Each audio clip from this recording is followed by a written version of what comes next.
भारतीय समाज में भूत प्रेत की कहानियां हमेशा सुनी जाती हैं। इन कहानियों में रहस्यमयी और भयंकर प्राणियों का अनुभव किया जाता है। इस कहानी में भी एक ऐसा ही अनुभव साझा किया जाएगा जो एक युवक के साथ घटित हुआ। कहानी। एक बार की बात है, एक युवक नाम के एक लड़चके का नाम था। नाम का युवक एक सरकारी नौकरी करता था और उसका दिन दिन चालू और अनदेखी बीत रहा था। वह अपने जीवन में थोड़ी बहुत रोमांच चाहता था, इसलिए वह अक्सर अलग अलग जगह घूमने जाया करता था। एक दिन उसने अपने दोस्त के साथ एक भूतिया जगह जाने का फैसला किया। वे एक पुराने हाथी घर में पहुंचे, जिसकी चर्चा उन्होंने अपने किसी दोस्त से सुनी थी। हाथी घर का माहौल अत्यधिक डरावना और भूतिया था। नाम और उसके दोस्त ने दोस्त के नेतृत्व में हाथी घर की खोज शुरू की।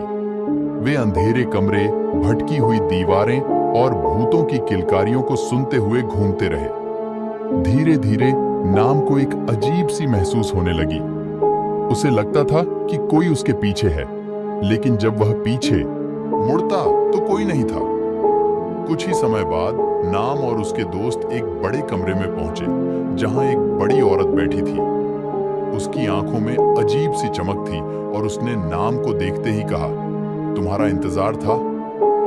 नाम को यह सुनकर दिमाग में खौफनाक विचार आने लगे। औरत ने कहा, मुझे तुम्हें कुछ दिखाना है। उसने एक पुरानी तस्वीर दी, जिसमें उसका एक भूतिया रूप था। नाम ने उसे देखकर हैरानी में उसकी तरफ देखा। औरत ने कहा, मैं हूं चुड़ैल और मेरा काम है लोगों को डराना। नाम ने औरत के इस रूप को देखकर बद्दा ही भयानक महसूस किया। उसने जल्दी से अपने दोस्त को पुकारा, लेकिन औरत के साथी उसे सुनाई नहीं दे रहे थे। अचानक उसने अपने दोस्त के हाथ में एक चमचाते दिखाई और उसका विश्वास उस पर टूट गया। उसने औरत से अपने दोस्त के बारे में पूछा तो औरत ने कहा, तुम्हारे दोस्त का कोई असर नहीं होगा। नाम को सचमुच डर लगने लगा था।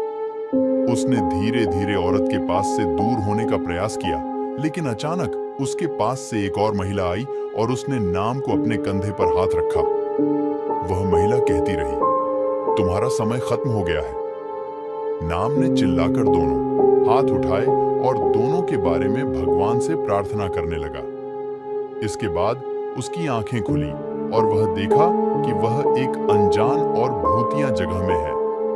वहां के लोगों ने उसे संभाला और उसे बताया कि वह अब तक उसे भूतिया जगह के बारे में सपने में देख रहा था।